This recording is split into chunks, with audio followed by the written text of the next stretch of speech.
Durante muitos anos, Israel foi governado por juízes levantados por Deus em momentos de crise. Porém, o povo começou a desejar algo diferente. Eles olhavam para as nações ao redor e queriam ser como elas. Queriam um rei visível, alguém que marchasse à frente do exército, alguém que representasse força, estabilidade e poder humano. Foi assim que Saul entrou na história. Saul era um jovem da tribo de Benjamim, alto, forte e de aparência impressionante. Aos olhos do povo, ele parecia a escolha perfeita. Quando foi apresentado, destacava-se fisicamente entre todos os outros. Mas no início, Saul era humilde. Chegou a se esconder entre as bagagens quando foi escolhido, sentindo-se pequeno demais para o chamado que recebia. Deus o escolheu e o ungiu por meio do profeta Samuel. Naquele momento, o Espírito do Senhor veio sobre Saul e ele foi transformado. Saul começou bem. Liderou Israel em batalhas, trouxe vitórias e foi usado por Deus para libertar o povo de inimigos que os oprimiam. Tudo indicava um reinado promissor, mas o coração de Saul começou a mudar. À medida que o poder crescia, a dependência de Deus diminuía. Saul começou a se preocupar mais com a opinião do povo do que com a obediência ao Senhor. O medo de perder a aprovação passou a conduzir suas decisões. E pouco a pouco, a confiança em Deus foi sendo substituída pela autoconfiança. A primeira grande falha aconteceu em Gilgal. Saul havia sido orientado a esperar por Samuel para oferecer o sacrifício antes da batalha. Mas os dias passaram, o povo começou a se dispersar e a pressão aumentou. Temendo perder o controle da situação, Saul tomou para si uma função que não lhe pertencia. Ofereceu o sacrifício por conta própria, desobedecendo diretamente à ordem do Senhor. Quando Samuel chegou, a repreensão foi imediata. "Procedeste neciamente", disse o profeta. "Não guardaste o mandamento do Senhor."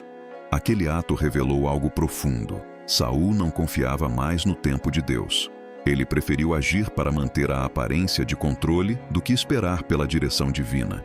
A desobediência seguinte foi ainda mais grave. Deus ordenou que Saul destruísse completamente os amalequitas, como juízo pelos atos cometidos contra Israel no passado.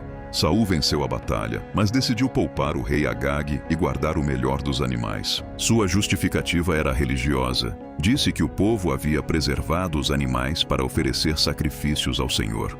Mas Deus não aceita obediência parcial. Samuel confrontou Saul com palavras que atravessariam gerações. Obedecer é melhor do que sacrificar. Saul tentou se justificar. Disse que havia obedecido. Disse que o povo era o responsável. Disse que tudo tinha sido feito com boa intenção. Mas, naquele momento, ficou claro que seu coração já não estava alinhado com Deus. Ele havia rejeitado a palavra do Senhor, e agora o Senhor rejeitava Saul como rei. O mais trágico foi que Saul ainda se preocupava mais com sua imagem do que com seu arrependimento. Ele pediu a Samuel que o honrasse diante do povo. Queria manter a aparência de autoridade, mesmo tendo perdido o favor de Deus. O reino ainda estava em suas mãos, mas o coração de Deus já havia escolhido outro. A partir daquele dia, o Espírito do Senhor se retirou de Saul, e um espírito perturbador passou a atormentá-lo. O rei forte tornou-se inseguro. O líder escolhido tornou-se dominado pelo medo. O homem que começou humilde terminou preso ao orgulho e à inveja. Saul continuou reinando por um tempo, mas já não caminhava com Deus. Cada decisão era marcada por instabilidade, impulsividade e desespero. Ele havia sido escolhido para liderar Israel, mas falhou em guardar o mais importante, a obediência. A história de Saul é um alerta eterno. Começar bem não garante terminar bem. Chamado não substitui caráter. Autoridade sem obediência conduz à queda. Saul foi o primeiro rei de Israel, mas também se tornou o exemplo de que Deus não se impressiona com aparência, força ou posição. Ele se agrada daqueles que obedecem de todo o coração. E Israel aprendeu, da maneira mais dura, que um rei segundo os padrões humanos pode até governar um povo, mas somente um rei segundo o coração de Deus pode conduzi-lo no caminho certo.